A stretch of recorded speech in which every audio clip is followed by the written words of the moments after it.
अस्सलाम वालेकुम friends, welcome to Urdu किताब दोस्त नावल। उर्दू किताब दोस्त नावल की दुनिया में खुशामदीद। मैं हूँ आपकी होस्ट नम्रा अली। ज़ैद जुल्फ़िकार के ज़ीरे कलम से तहरीर करदा नावल मेरे बिन जाए का एपिसोड नंबर 2। इस एपिसोड को स्टार्ट करने से पहले आप दोस्तों से गुजारिश है कि इस वीडियो को लाइक और शेयर ज़रूर करें और साथ ही हमारे चैनल को सब्सक्राइब कर दीजिए। शुरू करते हैं अपने आज के इस एपिसोड को। किसी और से किया गीला करूँगी मेरी तो अपनी मुँह मेरी हामी नहीं है, हर वक्त मुझे ही तनज मुझे ही ताने, ऐसी पता नहीं किया जल्लाद हूँ मैं। हौन हूँ वो बड़बड़ा रही थी। पास बैठी साजिदा बेबसी से इन्हीं देख रही थी जब बाहर से नमाज पढ़कर आते शाहजेब ने ठिठक कर देखा। किया हो गया अम्मी? कुछ नहीं, जाओ तुम सो जाओ जाकर। लेकिन फिर भी अम्मी, कल से देख रहा हूँ इतनी चिड़चिड़ी क्यों हो रही है? पागल हो गई हूँ जा जाके पागल खाने में जुमा करवा अम्मों को, जिसे देखो मुझ में ही कीड़े निकाल रहा है। वो शशदर रह गया। अम्मी शाहजेब जाओ जाओ सो जाओ जाकर, फिर सुबह सहरी में भी उठना है। जाओ न, साजिदा ने रसान से कहा था। वो इन्हीं हैरानी से देखता अपने कमरे में चला गया था। इन्होंने सर उठा कर उसे देखा। तुझे कोई फर्क नहीं पड़ रहा इस सब से? कोई पुराना जख्म फिर से तकलीफ नहीं दे रहा साजिदा? नहीं, वो जल्दी से बोली। अब आपको भी ये बात तस्लीम कर लेनी चाहिए कि जो गुजर चुका है वो माजी है, आप इसे बदल नहीं सकती। वो चुप रह गईं। साजिदा उठ खड़ी हुई। आराम कर, ने सुबह सहरी में उठना मुश्किल होगा फिर। शब बखैर। फातिमा जब वो फोन सुनकर कमरे में आई तो उम्र साहब सोने के लिए लेट चुके थे। फहमीदा का फोन था। वो लोग कल आना चाह रहे हैं अफगान को देखने। 2 हफ्ते से आजकल करते इन्हीं पहले रमजान को ही आने की पड़ गई। क्यों? रमजान में रिश्ते देखने के लिए आना मना है। वो चुप हो गए। या अल्लाह, बस वो इन्हीं पसंद आ जाए। कसम से मैं अब थकने लगी हूँ। 11,000 के नोट हैं जो फहमीदा कल बटूरेगी मुझसे, और जो बैलेंस और आने जाने के मारती रहती है वो अलग। अल्लाह मेरी बेटिंग के नसीब अच्छे करे। वो आमीन कहती लेट गई। सुनी, मैं कह रही थी अगर वो उसे पसंद कर जाते हैं तो मंगनी जल्दी कर लेंगे हूँ। वो जरा खामोश रही। अम्मार से बात हुई आपकी? किस बारे में? अरे वही। वो चुप रह गए। मैं अपने मुंह से नहीं कहूँगा, इसके दिल में हूँ तो और बात है। वो ईमान से 3 साल छोटा है। उम्र साहब अफनान के लिए बात करते तो ये झंझट मैं पहले बात नहीं करूँगा फातिमा, वो अतीत से बोले थे। वो भी चुप कर गईं। या अल्लाह, वो 15-20 रोजों के बाद आ जाते तो रोजे रखने से मुझे भी फर्क पड़ चुका होता। अब पहले ही रोजे, ऊपर से मैं आजकल फुल टाइम ठोनस रही हूँ। मैं और मोटी हो गई हूँ न। ईमान बना जवाब दे अपने कागजात समेटने लगी थी। और मैं कल को पहनूंगी क्या? कोई ढंग का जोड़ा नहीं है। तुम्हारे कपड़े भी मुझे फंसते नहीं हैं, वरना एक से एक शानदार जोड़े हैं। आप ही तुम छुट्टी नहीं कर लेती कल? मेरा मेकअप कौन करेगा? अफनान रिलैक्स, वो बोली तो इसकी ट्रेन रुकी। वो कल आएंगे, अभी नहीं। आराम सुकून से सो जा, कल की कल देखेंगे। अगर मैं इन्हीं पसंद ना आई तो? ईमान को इसकी आंखों में तैरते खौफ पर तरस आया था। वो कोई जवाब नहीं दे सकी थी, कोई दिलासा भी नहीं। तुझे कोई फर्क नहीं पड़ रहा इस सब से? कोई पुराना जख्म फिर से तकलीफ नहीं दे रहा साजिदा? वो इन्हीं तो कह आई थी कि नहीं, लेकिन वो नहीं पूरा सच तो नहीं था। वो जख्म जिसका नाम मोहब्बत था कल से रस रहा था दिल के कब्रिस्तान में दफन। वो पुरानी यादें भूत बनी घूम रही थीं। उसने लंबी सांस भरी। तुम्हारा दिल तो हमक रहा होगा न उसे को देखो, इसे देखो कि उसे देख सकूं। वो ये चंद कदम दूर रहे। नहीं, इसने अतीत से कहा था। बार बार सांस लेना मुश्किल हुआ तो उसने वो खिड़की खोल दी। दूर तक फैले अंधेरे में रोशनियां घुल गई थीं। इसने देखा सामने टेरेस पर कोई था। वो हैवला सा। वो इस घर का मकीन तो हरगिज नहीं था। तो किया वो था। इसका दिल अपनी ताल भूलने लगा। दिख दिख धीमी पड़ने लगी थी। सहरी के बाद नमाज अज़कार से फारिग होकर सब सो गए थे। ईमान जिस वक्त ऑफिस जाने के लिए उठी थी तो सारे घर में सन्नाटा था। बस कमरों से पंखों के चलने की आवाजें आ रही थीं। वो तैयार होकर बाहर निकली और ड्राइंग रूम के दरवाजे पर रुकी। अमान सोफे पर बेखबर सो रहा था। अमान, अमान, इसने नजदीक जाकर हलाया। कॉलेज की छुट्टी? आपा प्लीज आज नहीं, आज तो छुट्टी बनती है, सोने दो। वैसे भी मैं देश बदर हूँ आज। वो मुंह पर किशन रखकर सो गया। वो बाहर आ गई। सुबह पूरी तैयारियों के साथ तुलू हो चुकी थी। चिड़ियों की चिकार, नौखेज किरणें, हल्की सी ठंडक। इसने लंबी सांस भरी, तभी पड़ोस वाला गेट खिला। इसका अकड़ू अमीर हमसाया और इसकी चमचमाती गाड़ी इसके पास से गुजरते हुए इसने बगौर उसे देखा था। वो खामोश खड़ी रही जब तक कॉलेज की बस नहीं आती नजर। अमान नहीं जाएगा आज, इत्तिला देकर वो भी चलने लगी थी। गली पार करके बड़ी सड़क पर आई तो वो गाड़ी इस मखसूस जगह पर खड़ी थी। इसे आता देखकर दरवाजा खोल दिया गया था। इसके बैठते ही वो चल पड़ी थी। वो नींद में ही था जब दरवाजे पे हल्के से दस्तक हुई थी। इसने मूंदी मूंदी आंखें खोली। सामने दीवार पर लगा क्लॉक 10 बजा रहा था। तभी दोबारा दस्तक हुई और वो अंदर दाखिल हुई थी। फपो अम्मा। अनस जल्दी से उठ बैठा। वो मुस्कुराती हुई इसकी तरफ आ रही थी। वो जल्दी से बिस्तर से उतरा। इन्होंने वालिहाना अंदाज में उसे सीने से लगाया था। आपने क्यों जहमत की, मैं आ जाता न। इन्होंने इसे बगौर देखा और देखती रही। ऐसे किया देख रही हैं? कासिम भाई की भूली सूरत खोज रही हूँ।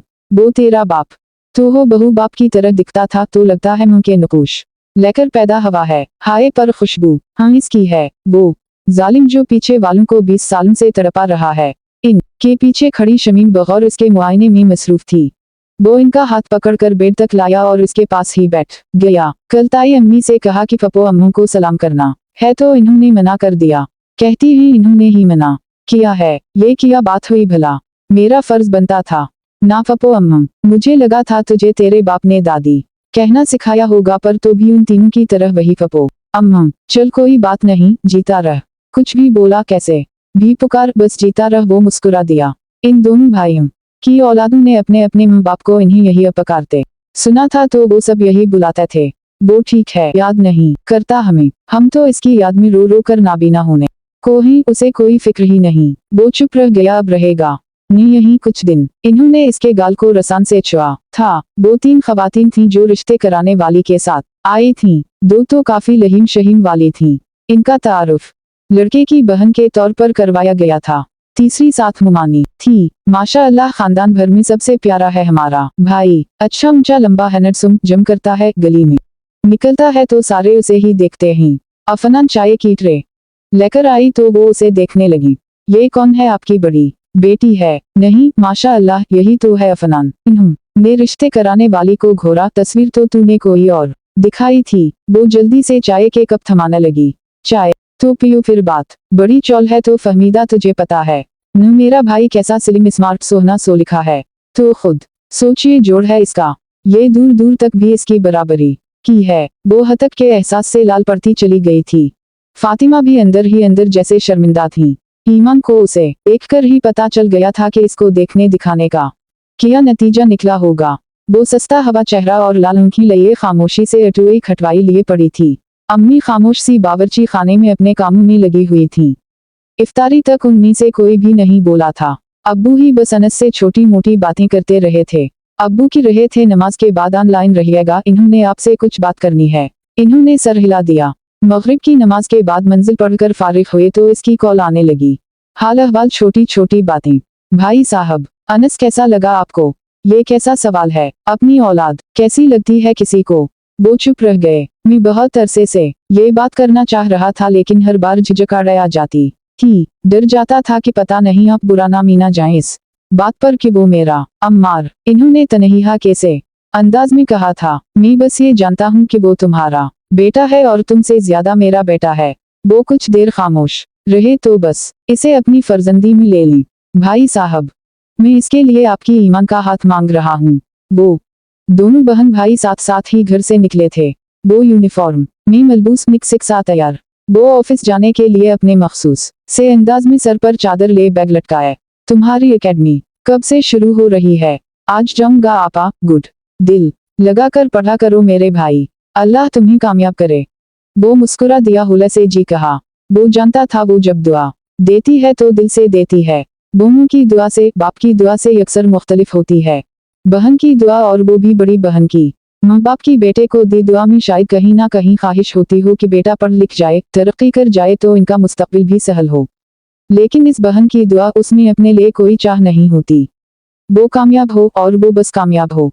तभी उसने बैरूनी दरवाजा खुलने की आवाज सुनी। अनस इन्हें देखता बाहर आया था। ऑफिस कैसे जाती हैं? आई मन, कोई कन्वेयंस लगी हुई है?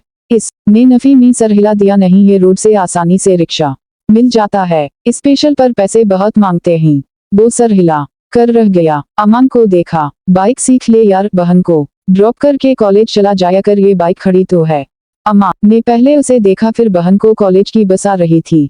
ये लंबी कहानी है, फिर कभी सुनाऊंगा फुर्सत से, अभी के लिए अल्लाह हाफिज। वो चला गया तो वो भी अल्लाह हाफिज कह कर आगे बढ़ी। जब वो पीछे ही आया, मैं छोड़ दूं? नहीं अनस ओके, मैं चली जाऊंगी, मैं यूज्ड टू हूँ उसकी। वो कहकर रिकी नहीं थी। वो कुछ देर तक खड़ा उसे देखता रहा, जब तक वो मोड़ नहीं मुड़ गई। वो उछल हुई तो अंदर चला गया। वो बड़ी सड़क पे पहुंची तो वो गाड़ी इसके इंतजार में खड़ी थी। 4 मिनट लेट फ्रंट सीट पर बैठे उस शख्स ने कहा था। अम्मी कमरे से निकली तो अफनान रजिस्टर कलम ले वहीं सीढ़ियों पर बैठी लिखने में मसरूफ थी। चलो, आज सुबह ही सुबह शुरू हो गई तेरी ये खतु किताबत। सफाई याद नहीं है? वो बना जवाब दे अपने काम में लगी रही। किया मिलता है हर वक्त अपना ज़हीन खपा के तुझे, ये झूठी सच्ची कहानियां। सुकून, वो आहिस्तगी से बोली थी। वो सुन भी नहीं पाई थी। बिखरी चीजें समेटती रही हर वक्त। इन चीजों में दिमाग लगा रहे तो हकीकत में जीना मुश्किल हो जाता है बेटा। वो उनकी तरफ मुड़ी। क्या बुराई है अम्मी इस छोटी सी दुनिया में जो मेरी मर्जी से चलती है? कम अज कम यहाँ कोई मुझे मोटा और सांड कहकर रिजेक्ट नहीं करता। यहाँ बहुत से शहजादे मरते हैं मुझ पर झूठी ही, पर आरामदह है ये। कम अज कम मेरे जख्म तो भर जाते हैं। वो चुप रह गई। मिल आए इससे? आंखें ठंडी हो गई मेरी, वो सुकून से बोली। साजिदा खातून ने तंजिया इन्हें देखा, और हमें देखकर तो आपकी आंखें दिखने को आ जाती हैं न। फजूल बातें ना किया कर। इन्होंने डिपटा तो मेरी औलाद है, और वो मेरे भाई की औलाद तो सबसे पहले है। कल भी तुझे सबसे पहले रखा था और कल भी रखूंगी, लेकिन साजिदा नाखून से मांस जुदा नहीं होता। तेरे बाद इन्हें कल भी चुना था और कल भी चुनूंगी। तुझे तकलीफ होती है तो अंदर सड़ता है मेरा इसे दर्द में देखकर भी वैसे ही दर्द होती है। मांग के लिए औलादें सांझी सब एक बराबर। वो चुप रह गईं। और मैं तुझसे कुछ भी करने को नहीं कह रही। मैंने तो तेरे सामने नाम भी नहीं लिया। तूने पूछा तो मैंने बताया, ना पूछती तो मैं चुप थी। वो अब भी चुप थी। 3-3.5 साल पुरानी बात है। अमान बाप को बैंक लेकर जा रहा था। अब अल्लाह जाने इस वैगन वाले की खता है कि हमारे वाले की गलती। एक्सीडेंट है। इनकी तो हालत देखी नहीं जा रही थी। ये सारी टांग खनम खून गोश्त के लोथड़े। अब भी वो तकलीफ गई नहीं है। 4 कदम चली तो थक जाते हैं, सहारा लेना पड़ता है। फातिमा ही बोल रही थी। वो पास खामोश बैठा सुन रहा था। इस हादसे की बाबत इन्हें नहीं बताया गया था। क्या बताते और क्यों? बल्ला वजह तुम लोग वहाँ परदेस में परेशान होते। वो खामोश रह गया। बस अल्लाह ने दोनों बाप बेटे की जिंदगी बचा ली। इसे तो बस ऊपरी चोटें ही आए, लेकिन इस दिन के बाद से मैंने इसकी मोटरसाइकिल चलाना बंद करवा दी। कम अज कम 18 का हो जाए, ड्राइविंग लाइसेंस ले फिर चलाए। अच्छी बात है, उसूल यही होना चाहिए। लेकिन ताई अम्मी बाकी भी उसूलों पर चलेंगे तो सब ठीक होगा। ये तो कानूनी तकाज़े पूरे करके मैदान में उतरे, और सामने वाला जाहिल ही हो तो अनहोनी कैसे ना हो। बस अल्लाह सब को अपनी अमान में रखे।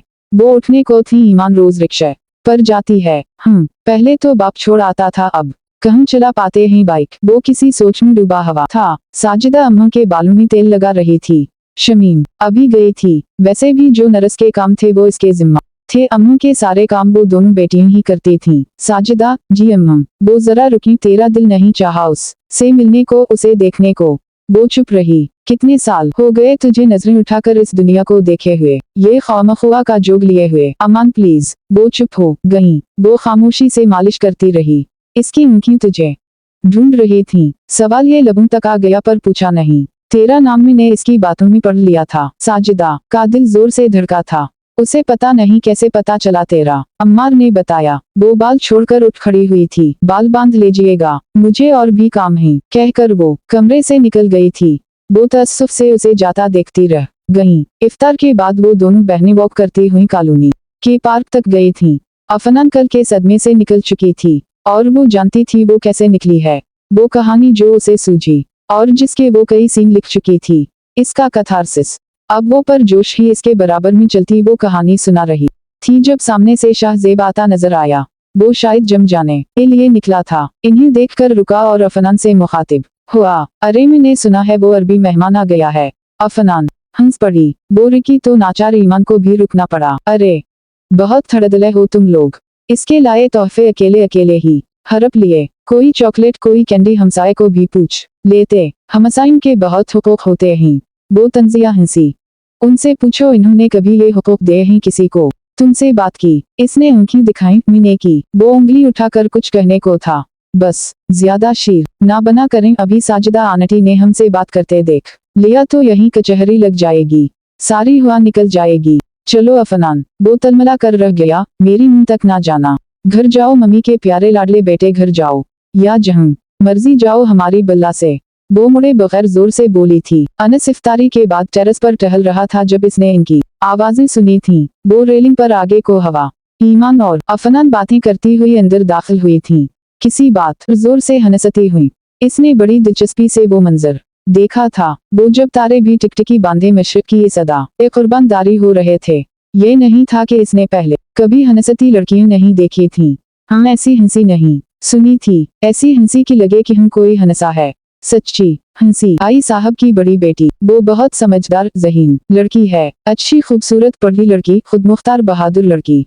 इसे बाप की वो बातें याद आ रही थीं। उम्रों का फर्क कोई मानी नहीं रखता। अनस 2 साल 4 साल 10 साल में छोटा है भी छोटी, सब बल्ला वजह के मफरूगा ही। वो दोनों लड़कियां अंदर जा चुकी थीं। वो वहीं खड़ा रहा, कोशिश करना तो मुझे पसंद आ जाओ। मैं भाई साहब से तुम्हारे और इसके रिश्ते की बात करने वाला हूँ, तो इसलिए भेज रहे हैं आप मुझे वहाँ? इसने बाप से पूछा था। क्यों ना भेजूं? कोई और है क्या? मुझे पता है नहीं है, सच बताना है। कोई? वो चुप रह गया। वो चुपचाप आ गया था। और अगर वो मुझे रिजेक्ट कर देती है तो कहना जैसे आपका हुक्म मैडम। दोनों बाप बेटा हंस पड़े थे।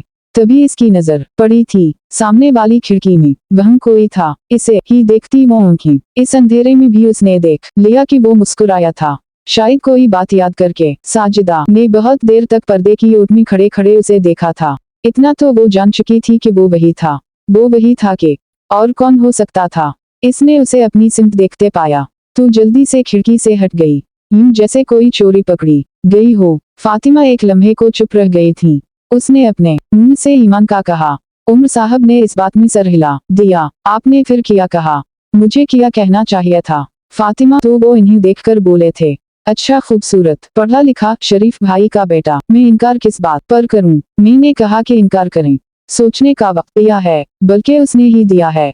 कहता है ईमान से पूछ कि बताएगा। वो मना करेगी तो उसे कोई एतराज नहीं होगा, लेकिन इससे पूछकर जोर जबरदस्ती नहीं। वो बोलते बोलते रुके। अपनी आंखों के सामने जोर जबरदस्ती के रिश्तों का जो हश्र उसने देखा है, इसके बाद वो यही कह सकता था। वो भी चुप रह गई। तुम बात करना ईमान से, पूछना इसकी मर्जी किया है। इन्होंने इस बात में सर हिला दिया। उमर साहब ने इन्हें बगौर देखा था। इतने सालों में बीवी का चेहरा पढ़ना तो वो सीख ही गए थे। तुम खुश नहीं हो? आप जानते हैं कि मेरी ख्वाहिश क्या थी उमर साहब? खुदा जो करता है वो बेहतरी के लिए ही होता है न? मेरी अफनान के लिए और अच्छा रिश्ता मिल जाएगा। बस तुम अब इस बारे में मत सोचता। इस बारे में सोचना जो मैंने कहा है। वो रसान से कहते सोने के लिए लेट गए थे। अमान साहब का आज फिर छुट्टी मारने का मंसूबा था। इसके जगाने पर उठा और फिर पीठ पकड़कर लेट गया। मेरी तो शायद तबीयत खराब है आपा, शायद डायरी, कल पकौड़े खाए थे हम, तो बस बेसन लड़ गया है। मैं कैसे जा पाऊंगा? मिस्कीन सी शक्ल बनाकर पूछा और लट्टा चला गया। वो खड़ी उसे देखती रही। कैसे निकाल ली तुमने FSC बच्चों? वो बाहर आई तो कॉलेज बस भी आ चुकी थी। अमान की छुट्टी है आज, वो कहकर चलने को थी जब पड़ोस से शाहजेब की कार निकली। तभी इसे अनस ने पुकारा था। वो पलटी। चलो मैं तुम्हें छोड़ आता हूँ ईमान। अरे तुम क्यों फिक्र कर रहे हो? वो रसान से बोली थी। मैं चली जाऊंगी, रोज ही जाती हूँ। अब तुम्हें इतनी दूर ड्राइवरी के लिए तो नहीं भेजा गया ना? Don't worry. वो कुछ कहना चाहता था लेकिन वो हाथ हिलाती बाहर निकल आई। शाहजेब ने बड़े गौर से इन्हीं बात करते देखा था और कार आगे ले गया। वो भी चलती हुई गली पार कर गई। वो गाड़ी इस मखसूस जगह पे इसके इंतजार में खड़ी थी।